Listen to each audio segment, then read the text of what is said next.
Вы думаете, что знаете историю древнего мира? Колизей, пирамиды, Великая Китайская стена. Нам всегда рассказывали одну и ту же удобную историю о линейном прогрессе, от пещерных людей с дубинками до гениальных инженеров античности. Но что, если эта картина ошибочна? Не как злой умысел, а как тщательно отредактированная версия прошлого, из которой вычеркнули самые неудобные и самые важные страницы. А что, если по всей планете разбросаны улики, артефакты, сооружения и следы знаний, которые указывают на существование в глубоком прошлом технологий и представлений о мире, к которым мы только сейчас начинаем приближаться? Сегодня мы не будем пересказывать школьные факты. Мы станем исследователями и попробуем собрать эти улики в единую картину.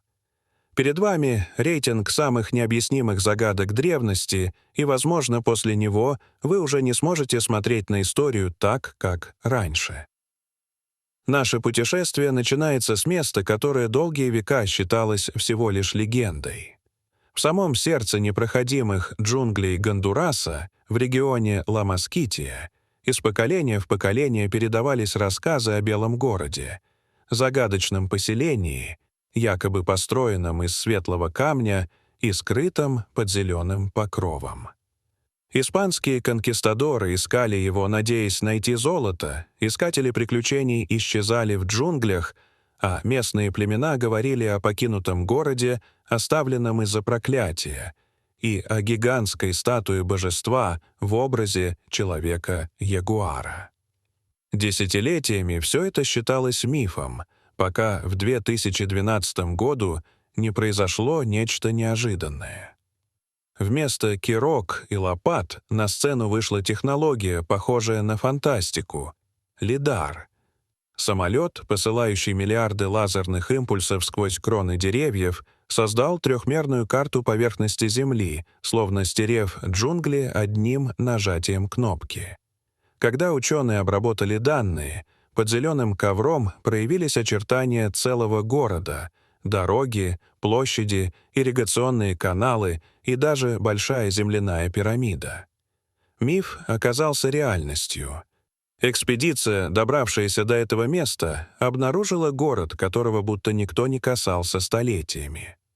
У подножия пирамиды нашли тайник с десятками каменных артефактов, церемониальные троны, сосуды с изображениями змей и грифонов и, самое главное, каменную голову человека-ягуара, могущественного духа в местных верованиях. Казалось, что жители ушли внезапно, оставив святыни в дар богам. Но кем они были? Это была не культура майя и не ацтеки, и она не похожа ни на одну из известных цивилизаций Мезоамерики. Эти люди исчезли около 1000 лет назад, не оставив письменных объяснений своего ухода. Болезнь, война или нечто иное — ответов нет. Этот город стал символом того, как много глав человеческой истории до сих пор скрыто. Далее мы переносимся в самое сердце Африки, разрушая еще один стереотип. Когда мы слышим о древних каменных руинах, на ум обычно приходят Египет, Греция или Рим. Но одно из самых грандиозных сооружений древности находится южнее, Сахары, на территории современного Зимбабве. Это Великий Зимбабве, не просто набор стен, а огромный город, построенный между X и XV веками. Его центральное сооружение, Великая Ограда, окружено стенами высотой до 11 метров и толщиной до 5 метров, сложенными методом сухой кладки из сотен тысяч гранитных блоков без использования раствора. В период расцвета здесь жило до 18 тысяч человек, а сам город был центром могущественного государства, торговавшего золотом и слоновой костью с арабским миром и даже с Китаем, что подтверждают находки китайской керамики. Однако в конце XIX века европейские колонизаторы столкнулись с проблемой. Их расистская идеология не позволяла признать, что такое сооружение могли создать предки местного народа Шона. Началась одна из самых постыдных страниц в истории археологии.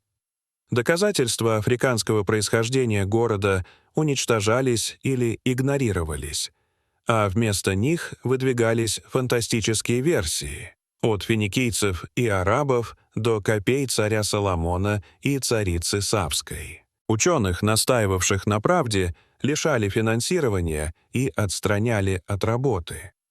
Лишь после обретения страной независимости истина была окончательно признана, и Великий Зимбабве стал символом африканского наследия и напоминанием о том, что история — это поле борьбы. Оттуда мы отправляемся на полуостров Юкатан, в город Чичен-Ица, чтобы задаться вопросом, действительно ли древние цивилизации были примитивными. Жемчужина этого города — пирамида Кукулькана, известная также как Эль-Кастильо. На первый взгляд это просто ступенчатая пирамида, но на самом деле она представляет собой сложнейшую модель времени. У нее 4 лестницы по 91 ступени каждая, и если сложить их и добавить верхнюю платформу, получится 365 — количество дней в году. 9 террас пирамиды, разделенные лестницами, образуют 18 секций. Ровно столько месяцев было в календаре майя. Дважды в год, в дни равноденствий, здесь происходит настоящее зрелище. Тень от уступов образует фигуру гигантского пернатого змея, который будто спускается по лестнице и соединяется с каменной головой у основания. Тысячи людей наблюдают это явление, но редко задумываются, какой уровень астрономических и математических знаний был нужен, чтобы рассчитать все с такой точностью. Ошибка в 1 градус уничтожила бы эффект. И это еще не все. Если хлопнуть в ладоши у подножия лестницы, эхо возвращается не обычным звуком, а резким щебетом, напоминающим крик священной для майя птицы Кетцель. Акустические исследования показали, что ступени работают как сложный фильтр, намеренно преобразующий звук. Майя не просто строили храмы, они создавали диалог между камнем, временем и космосом. От науки мы переходим к мифу, который оказался слишком реальным. В древнеиндийском эпосе Махабхарата описан город Дварака, великолепная столица бога Кришны, поглощенная океаном за 1 день после его смерти. Тысячелетиями это считалось аллегорией, пока археологи не начали подводные исследования у побережья современной Дварки. На глубине до 40 метров были обнаружены четкие структуры, мощеные улицы, фундаменты зданий, крепостные стены и остатки порта. Были подняты якоря, печати и керамика, а радиоуглеродный анализ некоторых находок показал возраст до 9500 лет. Это делает подводный город старше египетских пирамид и шумерской цивилизации. Споры продолжаются, но факт остается. Под водой лежит огромный, хорошо спланированный город, существовавший в эпоху, когда, по нашим представлениям, люди только начинали заниматься земледелием. Далее мы переходим от городов к самой природе человеческого разума.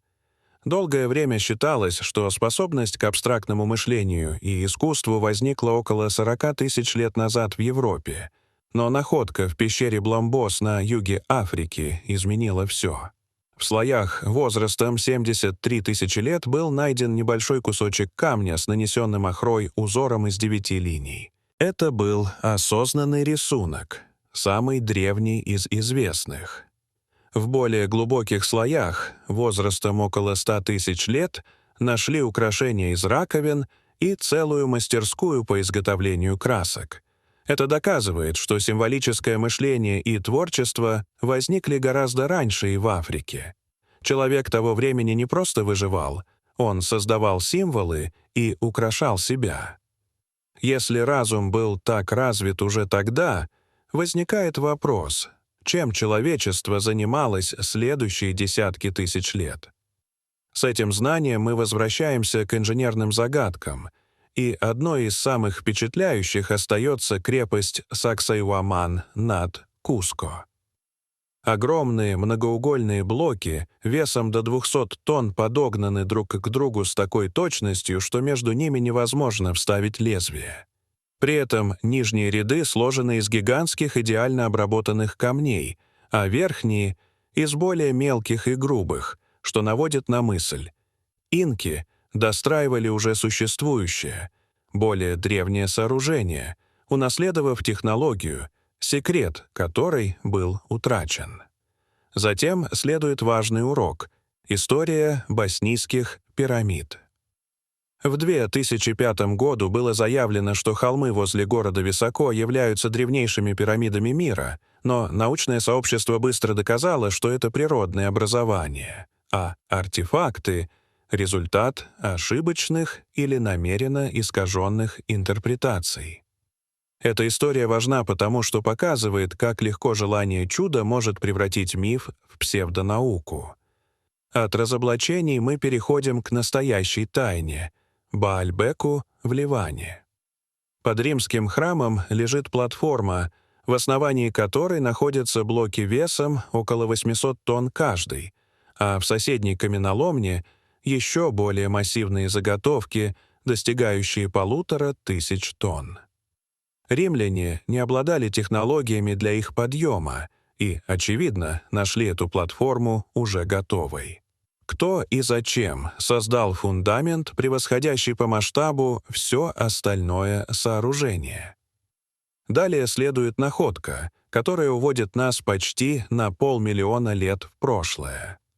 У водопада Каламбо в Африке археологи обнаружили 2 деревянных бревна, соединенных пятиобразным пазом под прямым углом.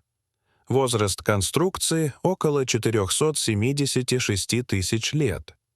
Это означает, что сложное планирование и столярные навыки существовали задолго до появления Homo sapiens. И, наконец, вершина рейтинга — Пума-Пунку в Боливии. Разбросанные блоки из андезита и песчаника образуют хаос, который при внимательном рассмотрении превращается в идеальный порядок. Идентичные H-образные модули, точность обработки до доли миллиметра, идеально прямые углы, пазы и отверстия, металлические скобы из сложных сплавов — все это не укладывается в рамки технологий, приписываемых культуре Тиуанако. Ни один эксперимент не смог воспроизвести такую точность с помощью каменных и бронзовых инструментов. Пума-Пунку объединяет в себе масштаб, точность и технологический уровень, которые выглядят чуждыми своему времени. Эти камни словно свидетельствуют о другой истории — истории утраченных знаний, забытых цивилизаций и циклов подъема и падения. И после всего этого возникает главный вопрос. Можем ли мы с уверенностью утверждать, что знаем свое прошлое, если сама Земля продолжает подбрасывать нам улики, противоречащие привычной версии истории? Дорогие зрители, что вы думаете об этой истории? Расскажите, пожалуйста, в комментариях. А если вам понравилось это видео, то ставьте лайк и подписывайтесь на наш канал. До свидания.